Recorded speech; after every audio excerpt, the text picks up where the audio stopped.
ఇది ఏంటి అంటే క్లాత్ డైపర్స్ అనమాట. మనం డైపర్స్ వాడతాం కదా, ఆ డైపర్స్ కాకుండా ఇవి ఏంటంటే గుడ్డతో చేసిన డైపర్స్.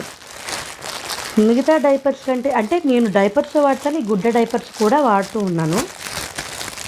ఏదో మనం ఏం వాడినా పిల్లలకి మంచిగా ఉండాలి అంటే ఏ రకమైన సైడ్ ఎఫెక్ట్స్ రాకుండా, ఏ రకమైన ర్యాషెస్ రాకుండా ఉండడానికే కదా. ఇదిగో ఈ క్లాత్ డైపర్స్ చూసారా, చాలా స్మూత్గా చాలా సాఫ్ట్గా ఉన్నాయి. ఇవి ఏంటి అంటే డైపర్ సెలెక్ట్ చేసుకున్నట్టే మనం నెంబర్ ఆఫ్ కేజెస్ బట్టి చేసుకుంటాం. ఇవి అడ్జస్ట్మెంట్ స్టెప్స్ తోటి వస్తాయి. ఇక్కడ చూసారా, ఇక్కడ ఇవన్నీ అడ్జస్ట్మెంట్. ఇక్కడ 2 ఉన్నాయి.